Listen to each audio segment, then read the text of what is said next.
I belong to nobody. Megatron says that line in 1986 to a god while dying. It's the entire character in 4 words. A miner who was born as property, took a name, built an army, and burned half a galaxy, all to make one sentence true. Nobody owns me. The universe heard him, and it spent the next 40 years proving him wrong, because Megatron has died in every Transformers continuity ever made.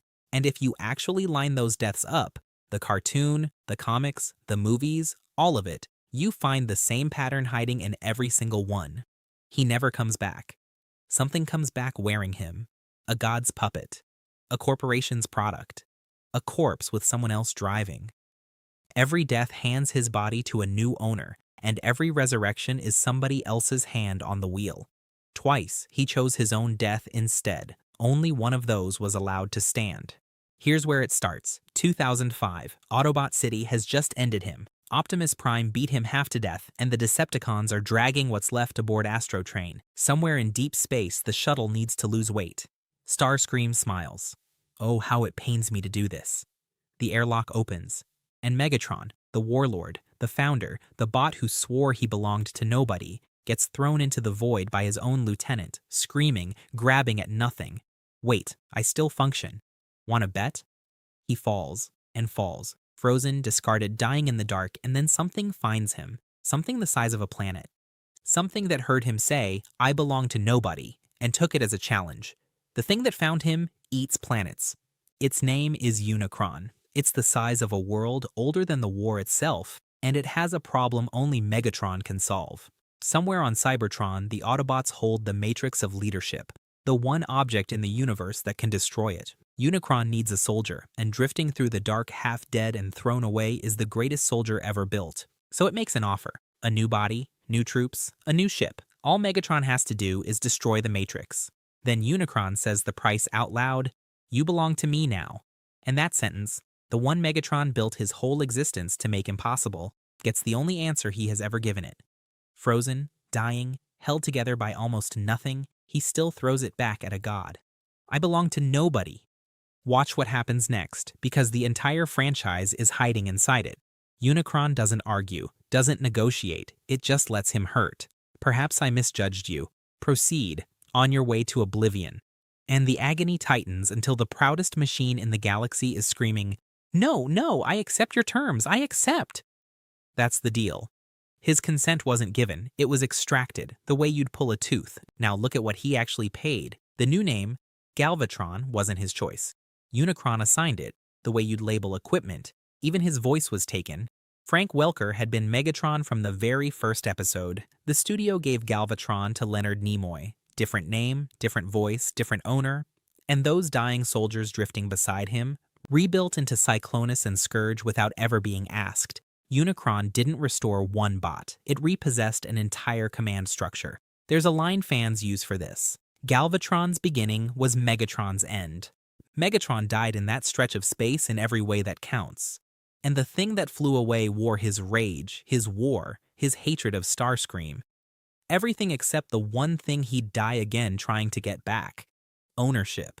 And that was only the second strangest death in this movie. Because 20 minutes earlier, the same film killed somebody else and buried him like a king. 20 minutes before Megatron got thrown out with the garbage, Optimus Prime died in that same movie. And the difference between those two deaths tells you everything. Optimus gets a deathbed. He gets a room full of Autobots watching their leader fade, and a formal handover of the Matrix to Ultra Magnus, and last words about the day when all are one. Director Nelson Shin personally designed the moment. He drained Optimus's colors from red and blue to gray on purpose, to show the spirit was gone from his body.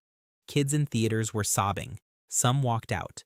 Story consultant Flint Dill later recalled one kid who locked himself in his bedroom for 2 weeks. That's how the movie treats a hero's death. Now hold it against Megatron's. No room, no witnesses, no last words anyone honored, an airlock. And the resurrections follow the same rule. When Optimus comes back, and he does, the fan outcry forced it. Optimus comes back. Same name, same voice, same soul. When Megatron comes back, someone else walks out wearing him. The franchise protects one identity like it's sacred and hands the other one to whoever's holding the leash. Here's the part that makes it colder. None of this was storytelling. Dilla admitted it years later. It was a toy show. We just thought we were killing off the old product line to replace it with new products. Screenwriter Ron Friedman actually warned Hasbro not to kill Optimus. You don't remove Daddy from the family, he told them. They did it anyway. Both deaths, hero and villain, existed to clear shelf space for the 1986 toys. So run that back. Inside the story, a god repossessed Megatron's body. Outside the story, a corporation discontinued him like a product line. The first thing that ever truly killed Megatron wasn't Optimus Prime, and it wasn't Starscream, and it wasn't Unicron. It was a sales calendar, discontinued like a product. That sounds like a metaphor, doesn't it? A dark little figure of speech. Keep it in your pocket, because 28 years later, a movie made it literal. A real company, a real factory, a real product with his face on it. But we're not there yet. First, the new universe had to kill him the old-fashioned way. 21 years later, new universe, new rules, new writers, same script. The 2007 film opens with a secret. Megatron has been on Earth the whole time. He crashed in the Arctic chasing the Allspark, froze solid, and was found by explorers around 1934. The government hauled his body to a classified facility under Hoover Dam and spent 7 decades doing exactly what you'd expect humans to do with a dead god. They mined him. Agent Simmons says it straight to Sam's face. The microchip, lasers, cars, spaceflight, all reverse engineered by studying him. NBE-1. Every phone, every satellite, the entire modern age, carved out of Megatron's frozen body while he slept. He hadn't even died yet in this universe, and they were already harvesting him. The most feared conqueror in the galaxy spent 70 years as a research asset with a serial number instead of a name. Then he finally wakes up and gets maybe a day of freedom before a teenager kills him. Not Optimus. Sam Witwicky. No training, no weapon, just the Allspark shoved into Megatron's chest, burning out his spark from the inside. And the humans learned from their mistake. This time, they dumped the body in the Laurentian Abyss, one of the deepest trenches on the planet, specifically so nobody could ever mine him again. An unmarked grave, 7 miles down. The comics had already taken this even further. In the Marvel run, Megatron once walked onto the Decepticon space bridge and blew it up with his own fusion cannon. His death, his choice, his terms. The universe said no. He survived as a blank, memory-wiped shell, wandering Cybertron's dead end with no idea who he was. He tried to die as Megatron and woke up as nobody. Even Suicide got repossessed, and the strangest one is quieter than all of that. Millions of years in the future, his dormant body lies aboard the crashed Ark, and a different Megatron, a Predacon criminal who took his name, cracks open the original's chest and drinks his spark for power. Awake, he's a weapon. Dead, he's material. Asleep, he's a battery. 2 years after the Abyss, the Decepticons came back for the body. What they did to get him breathing again. Megatron never paid that price. Someone smaller did. 7 miles down, in total darkness, the Constructicons found the body, and they'd brought a surgeon. A tiny Decepticon medic called Scalpel examined the corpse, decided he needed parts, and pointed at the smallest bot on the dive team. Kills a little one. 2 Constructicons tore scrap metal apart while he was still alive and fed the pieces into their dead leader. That's the cost of Megatron's resurrection in Revenge of the Fallen, a loyal soldier butchered for spares. The bot who built his movement promising to break the strong devour the weak system came back to life by devouring the weak, and he woke up demoted anyway. The Fallen was in charge now. Megatron returned as an errand boy in his own faction. 2 films later, in Dark of the Moon, look at what actually kills him. It isn't a warrior, it's a sentence. Megatron sits out the final battle, half-wrecked, until a human woman, Carly, walks up and tells him what he's become. In any minute now, you'll be nothing but Sentinel's bitch. Those words did what armies couldn't. He got up, blindsided Sentinel Prime, saved Optimus's life, and then offered a truce. Who would you be without me, Prime? Optimus's answer was an axe through his skull, and Megatron's head torn off with the spine still attached. Mid-truce. His last act in that continuity was making peace, and he was executed for it. Track the pattern, Megatron only ever dies in the moments he stops being Megatron. Then, 2014 made the metaphor literal. Remember, discontinued like a product? In Age of Extinction, a corporation called KSI collected his severed head and data mined his brain to build man-made transformers. Their flagship military drone needed a name, and the marketing side of KSI picked one off the shelf: Galvatron. Think about that. In 1986, a god renamed him. 28 years later, a branding meeting did. Megatron's mind hijacked the drone from inside, but the shell, the name, the product line, none of it was his. He escaped as merchandise, and his last appearance? The Last Night. New body, Quintessa's work, implied, never explained. And one more war. Optimus beats him and knocks him out of the sky, falling toward Earth. He never dies there. The franchise just stopped. No ending, no death, no resolution. They couldn't even let him finish. Tiger Pax. Before the war reached Earth in Transformers Prime, Megatron captured a young Autobot scout who wouldn't give up the location of the Allspark. The scout said nothing, so Megatron crushed his voice box with his bare hands and left him to die. That scout was Bumblebee. Every beep and whir he makes across that entire series, that's Megatron's signature on his throat.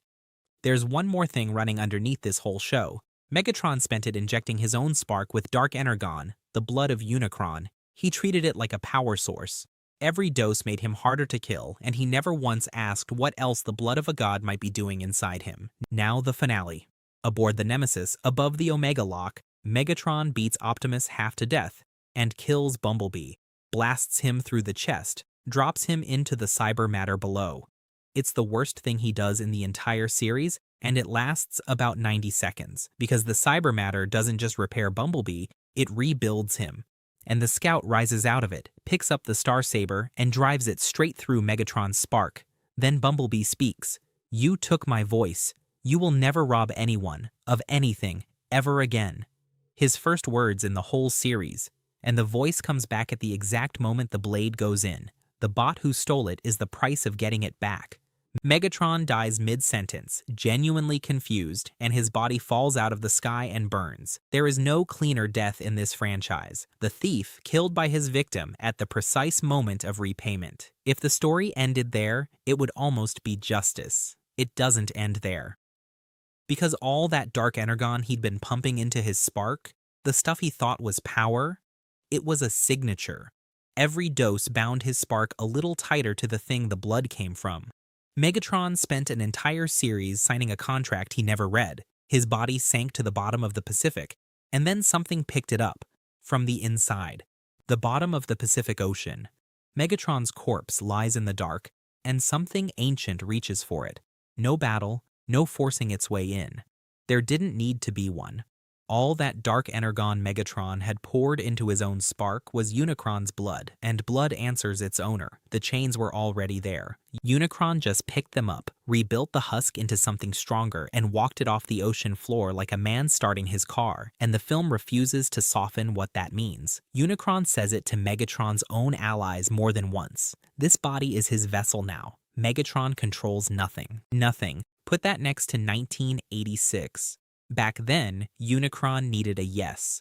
He had to torture one out of a dying warlord, but he needed it. Some thread of consent, however broken. Now he doesn't even ask. That's the arc of Megatron's afterlife in one image. From a god demanding surrender to a god using his corpse as a rental. Inside that body, Megatron is still there. Awake. A passenger behind his own eyes, watching his hands do someone else's work. Tortured whenever the passenger complains. And this is where the most feared Decepticon in that universe does something he has never done before. He starts working against his own survival. He secretly urges Predaking to attack, to damage the body badly enough to force Unicron out, knowing it might destroy him too. The bot who once screamed, "I accept your terms" to save his own life now prefers annihilation to ownership. Optimus finally pulls Unicron's essence out and traps it in the empty Allspark vessel. And Megatron, standing in his own body for the first time in the whole film, does the unthinkable. He disbands the Decepticons, announces the faction is no more, and flies into exile alone. He didn't renounce tyranny because he saw the light. He renounced it because, for the first time in his existence, he'd been on the receiving end of it. Not empathy, experience. At the very start of this, I told you 2 of his deaths were his own. Here's the first one. The Energon series. Megatron, going by Galvatron now, has spent the entire war carrying a stowaway. Unicron's consciousness lives inside him, surfacing, seizing his hands, doing its devouring through his body. And in the finale, drowning in super energon, Galvatron feels it happening for the last time. The takeover is almost complete. Soon there will be no Galvatron left, just Unicron wearing him permanently. So he makes the one move nobody, not Optimus, not Unicron, not 4 decades of writers ever saw coming. He throws Optimus aside, turns toward the newborn sun Primus has just ignited, and flies straight into it, his last words hurled at the god inside him. Even though you're within me, you will never possess me, for I am the mighty Galvatron. He didn't escape death. He hired it. Given the choice between living as a puppet and dying as himself, and then the franchise took even that away. The follow-up series, Cybertron, drags him back. Same threat, same hunger, one more war. This time, Optimus Prime, running on the full power of the Matrix, impales him, and Galvatron's body crumbles into ash on the wind of a dead moon. His chosen death didn't hold. The one thing he'd finally owned was repossessed like everything else, and his actual ending was handed back to Optimus. Which leaves one. In the IDW comics, Bumblebee dies saving Megatron's life, and something in Megatron finally breaks open. He picks up Bumblebee's Autobot badge and puts it on his own chest. Then he does what no version of him had ever done. He turns himself in. His words at the trial, "I don't want to be acquitted, I want to make amends." The Galactic Council's verdict is left off the page, implied, never shown. But notice what the franchise did with this ending. Nothing. No retcon, no resurrection. It held. 2 chosen deaths. The one where he chose defiance got undone. The one where he chose judgment stayed. To understand why ownership was worth dying over, you have to go back before any of the deaths, back to a mine. Transformers. One finally showed us where he started, a worker designated D16. Not a name, a serial number, digging energon in the dark with no transformation cog in his body. And the film's ugliest reveal is that this wasn't bad luck. Sentinel Prime had the cogs removed from an entire class of Cybertronians before they ever came online. D16 was built incomplete on purpose, so that his body would only ever be good for one thing, someone else's labor. He was property before he was a person, so when he finally took a name, look at how he did it. He named himself after his fallen idol, Megatronus, and declared the old designation dead. D16 is dead. The name Megatron was never just a name. It was the first thing he ever owned. Now, run every death in this video back through that.